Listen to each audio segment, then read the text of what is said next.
Bem, amigo de Deus, eu sou o pastor Uriel e venho em nome de Jesus Cristo, como ministro do Evangelho, trazendo esse tema batismo e hoje em um subtópico lavar pecados. Então, nós hoje vamos percorrer alguns versículos mostrando que na conversão há um ato de Deus de remover os nossos pecados, de fazer com que toda aquela história passada, tudo aquilo que nos manchava dos nossos atos, da nossa rebeldia para com Deus, dos pecados que cometemos contra as pessoas, contra nós mesmos, contra o próprio Deus, esses pecados sejam completamente lavados e nós possamos estar limpos, purificados, aptos a entrar na presença de Deus. Então vamos direto ao texto. Eu já tratei desse texto em vídeo passado, mas como ele é de grande importância, nós vamos a ele novamente. Colossenses capítulo 2, no versículo 11, 10 em diante, diz assim: E estais perfeitos nele, que é o cabeça de todo principado e potestade. Versículo 11. No qual também estais circuncidados com a circuncisão não feita por mão no despojo da carne, mas a circuncisão de Cristo. Versículo 12. Sepultados com ele no batismo, nele também ressuscitastes pela fé no poder de Deus, que o ressuscitou dos mortos. Versículo 13. Quando vós estáveis mortos em pecados e ainda na circuncisão da vossa carne, vos vivificou juntamente com ele, perdoando todas as vossas ofensas.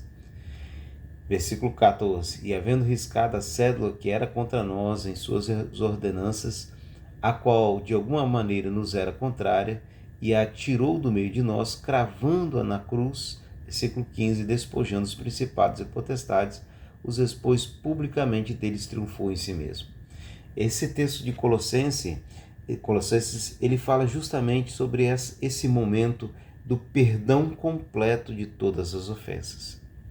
Alguém que se aproximou de Deus, ouvindo o Evangelho, creu em Jesus Cristo como Senhor e Salvador da vida dela, fez a confissão creu com o coração e fez a confissão com os lábios, segundo diz Romanos 10, versículo 9 e 10, essa pessoa ela tem o espírito dela transformado. Mas há um momento, segundo esse texto, em que acontece uma obra de Deus de simplesmente lavar, perdoar todos os pecados. Há essa obra maravilhosa porque se você deseja realmente andar com Deus, se você deseja realmente estar com Deus, não vai adiantar você se esforçar de si mesmo para viver uma vida santa assim, com seu esforço humano. É necessário uma ação divina, direta, do próprio Deus para poder remover toda a maldade, todo o pecado. Tudo aquilo que mancha você diante de Deus e diante da justiça de Deus. Então, na conversão, como diz aqui, perdoando todas as ofensas, havendo arriscado a cédula que era contra nós nas suas ordenanças, a qual de alguma maneira nos era contrária, tirou do meio de nós e cravou na cruz. Quando é que isso opera na vida daquele que crê? Quando é que isso acontece realmente na vida daquela pessoa que está se achegando a Deus depois de uma carreira nesse mundo cheio de maldade, cheio de pecado? Ora, é possível para uma pessoa que esteve até o pescoço atolado na lama do pecado, é possível uma regeneração. É possível para aquela pessoa que viveu na prostituição, completamente tomada pela prostituição, ela realmente ser purificada. É possível uma pessoa que até teve as mãos manchadas de sangue de outras pessoas ou até de si próprio, é possível essa pessoa ela ser limpa, purificada. É possível que aquela pessoa que andou na feitiçaria, na magia negra, aquela pessoa que andou em toda espécie de coisas abomináveis diante de Deus, ela ser purificada. É possível alguém que esteve na idolatria ser completamente limpa. Então esse texto diz que há um momento em que isso acontece. Há um momento em que esses pecados eles são tirados. Vamos seguir um pouco adiante, vamos a Tito, no capítulo Tito, carta a Tito, né? Carta do apóstolo Paulo a Tito. no capítulo 3, a partir do versículo 4 em diante, diz assim: Mas quando apareceu a benignidade e o amor de Deus, nosso Salvador, para com os homens, não pelas obras de justiça que houvéssemos feito, mas segundo a sua misericórdia, nos salvou pela lavagem da regeneração e da renovação do Espírito Santo, que abundantemente ele derramou sobre nós por Jesus Cristo, nosso Salvador, para que, sendo justificados pela graça, sejamos feitos herdeiros segundo a esperança da vida eterna. Então, que texto maravilhoso é esse? Ele realmente ele alega aqui, olha, que quando apareceu a benignidade de Deus, não pelas obras que nós tenhamos feito, né, mas essa graça manifestada, ele nos salvou pela lavagem.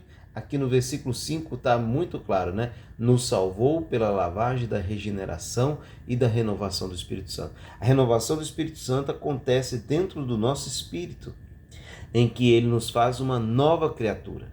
Mas ainda há um problema, aquela consciência, aquela lembrança dos pecados que ainda você cometeu, da vida pregressa, daquilo que você esteve... a vida que você esteve apegada a ela todo aquele tempo, toda a sua carreira, até o momento em que você encontrou a Cristo, em que você encontrou Jesus.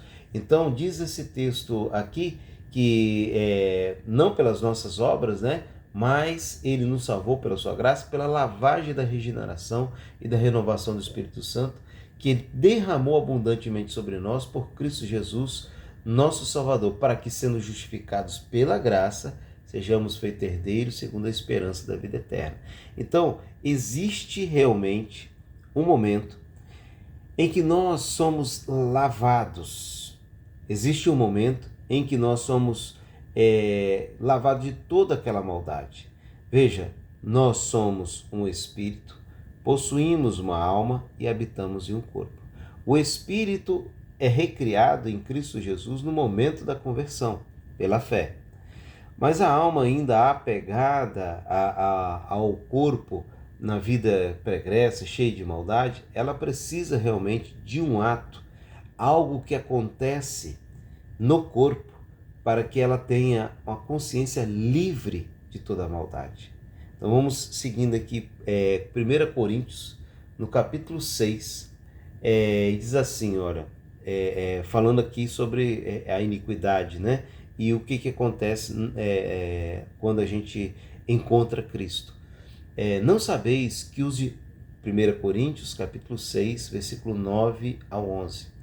Não sabeis que os injustos não herdarão o reino de Deus? Não erreis, versículo 10, nem os devassos, nem os idólatras, nem os adúlteros, nem os efeminados, nem os sodomitas, nem os ladrões, nem os avarentos, nem os bêbados, nem os maldizentes, nem os roubadores entrarão no reino de Deus. Olha só o problema com a consciência. Como que alguém com a consciência carregada dessas coisas que ela sabe que ela praticou, como que alguém vai poder dizer assim, olha, eu pertenço ao reino de Deus? Como que alguém pode simplesmente falar assim, não, eu estou esquecendo isso tudo para trás e eu vou agora pertencer à igreja, vou pertencer ao povo de Deus, eu sou de Deus. A consciência dela está marcada pelas coisas que ela sabe que ela fez e que ela confessa e que ela se lamenta num arrependimento sincero.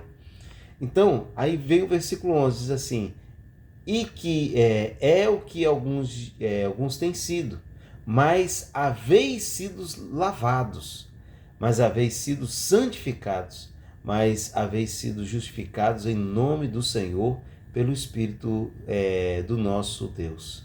Então, perdão, existe um momento em que a consciência de um pecador, ela é simplesmente lavada. Quando é lavado também os pecados daquela pessoa, é lavado também toda a maldade que ela cometeu. As mãos, o corpo. Imagina só uma mulher ou um homem diante de um espelho de um motel, e depois de ter todo aquele ato de prostituição, toda aquela imundícia de adultério, né? Então ela olha para dentro do espelho, ele olha para dentro do espelho e fala assim: o que que eu estou fazendo aqui? O que que eu estou fazendo com o meu corpo? Olha quanta sujeira eu tenho praticado. Então, quando essa pessoa ela observa a própria consciência dela, ela vê a consciência dela carregada, sobrecarregada. Mas existe um momento, diz aqui, ó, e é o que alguns têm sido. 1 Coríntios 6:11. E é o que alguns têm sido.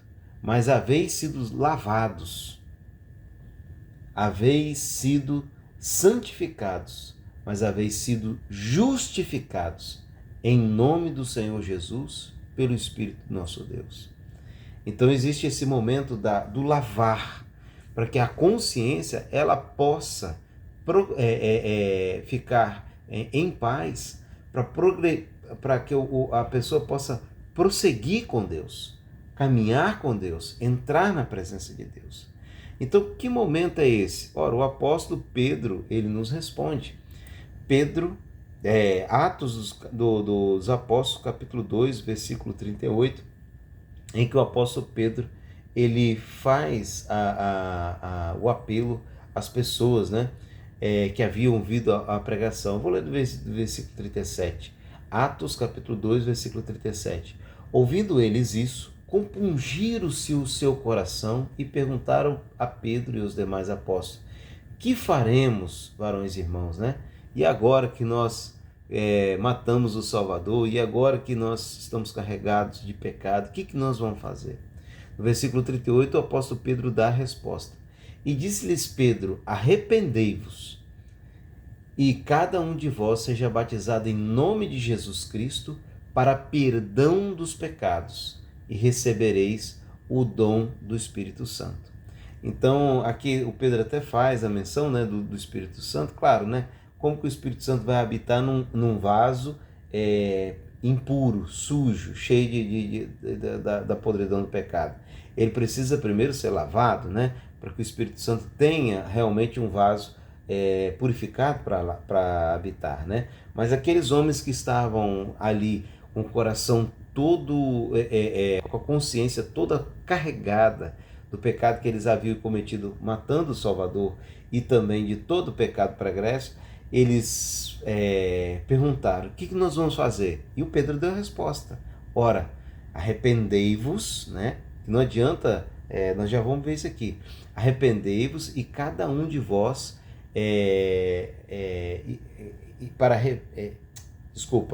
arrependei-vos, e cada um de vós seja batizado em nome de Jesus Cristo para perdão dos pecados. Então, qual é o momento em que nós somos lavados? Qual é o momento em que nós somos purificados? É no ato do batismo nas águas. É nesse ato que nós temos essa purificação. Para reforçando, né, para não ficar, porque se Pedro não for suficiente para alguém, né, nós podemos passar para Paulo também, né? Aonde que Paulo falou isso? Atos dos Apóstolos, capítulo 22, no versículo 16, quando ele dá testemunho da conversão dele, ele dá testemunho, e ele diz, ele fala as palavras de Ananias para ele, e ele está em completo acordo com Ananias, né? Que foi na hora que ele se converteu, ele disse assim, Ananias falou assim para ele: e agora, que te detens? Lava-te e batiza-te. Levanta-te e batiza-te, e lava os teus pecados, invocando o nome do Senhor. E agora, isso aqui é Atos, no capítulo 22, versículo 16. E agora, por que te detens? Levanta-te, batiza-te e lava os teus pecados, invocando o nome do Senhor. Ora, que maravilha de Deus! O Pedro havia falado: olha, arrependei-vos e sejam batizados para que sejam lavados os vossos pecados. Agora o Paulo está dando o mesmo testemunho, que foi falado para ele, e agora ele está passando adiante. Que ele deveria se levantar após o arrependimento, se batizar e lavar os seus pecados. Então, qual é o momento em que Deus lava os nossos pecados? Qual é o momento em que a gente é purificado? É na hora do batismo nas águas.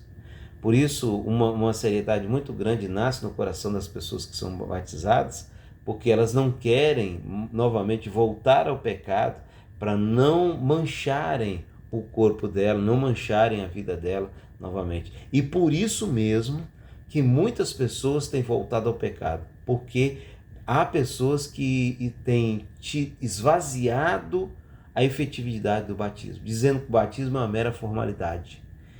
Em nome de Jesus Cristo, eu rejeito agora eu rejeito a palavra das pessoas que dizem que o batismo é uma mera formalidade, uma mera obediência ao mandamento. O batismo não é uma mera obediência ao mandamento, não é uma mera formalidade que você cumpre depois de ser salvo. O batismo é um momento em que nós somos lavados. E porque essas pessoas têm dito que o batismo é uma mera formalidade, depois de serem purificados, às vezes muitas pessoas têm caído no pecado, caído na maldade, porque não veem a importância do batismo.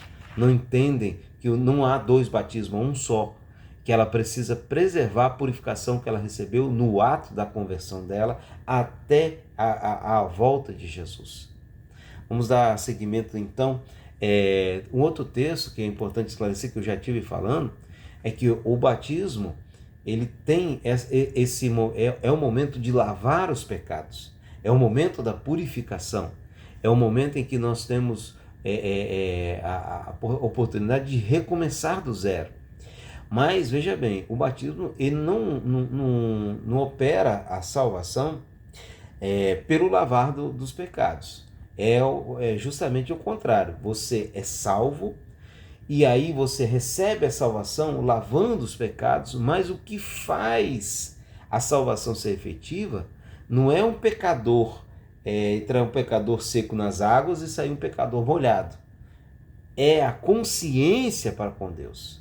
Lembra que quando eu estava lendo lá o 1 Coríntios 6, eu falei da consciência. Como que aquela pessoa com a consciência carregada das maldades que ela fez, ela vai poder falar assim, eu vou entrar no reino dos céus. Ela com a consciência assim, ela precisa realmente lavar-se. Ela precisa purificar-se de toda aquela maldade. No ato do batismo. Mas, como diz aqui, 1 Pedro, no capítulo 3, no versículo 21, que também, como verdadeira figura, vos salva o batismo, não no despojamento da imundícia da carne, mas na indagação da boa consciência para com Deus pela ressurreição de Jesus Cristo. Então, como é que o batismo nos salva? Não é simplesmente por lavar a carne, despojamento da imundícia da carne, que fica o velho homem, né? a velha natureza fica sepultada lá nas águas do batismo, que sai um novo homem para andar em novidade de vida, né? Então, o que é que faz aquela pessoa que está se batizando, ela ser realmente salva? Não é porque ela lavou a carne dela, porque simplesmente lavar a carne não opera. A água não tem propriedades mágicas. O que opera é uma boa consciência para com Deus. É a obra que foi feita no coração, na conversão daquela vida, naquela conversão daquela pessoa, e a partir daquele momento, ela, na obra do batismo, quando ela lavou os pecados, ela adquire essa consciência. Poxa, eu agora estou lavado de todos os pecados e a minha consciência está em paz para com Deus. A partir daquele momento ela passa a andar dentro do reino de Deus, a andar na salvação de Jesus Cristo. Bendito seja o nome do Senhor. E vamos encerrar então aqui nosso estudo de hoje em Hebreus, no capítulo 10, né? No versículo 22, para fechar com mais um texto que mostra esse lavar, né? Hebreus 10, 22. Já que você foi batizado, quando você for batizado, né? Ou você que já foi, então você vai poder tomar posse desse versículo de Hebreus, capítulo 10, no versículo 2. Cheguemos-nos com verdadeiro coração. Lembra da questão da consciência, né? Porque como que a consciência de uma pessoa carregada de pecados vai poder entrar na presença de Deus? Ela precisa ser lavada. Então, a consciência dela, o batismo salva, mas não pela despojamento da imundície da carne, mas pela uma boa consciência para com Deus. Então, aqui diz assim, ó, cheguemos-nos com verdadeiro coração, um coração regenerado, um coração purificado, um coração de novas criaturas, em inteira certeza de fé, tendo o coração purificado de má consciência e o corpo lavado com água limpa. Meu irmão, que Deus te abençoe em nome de Jesus, que você receba esse lavar completo no seu espírito, na sua alma e no seu corpo, para você servir a Deus. Deus te abençoe.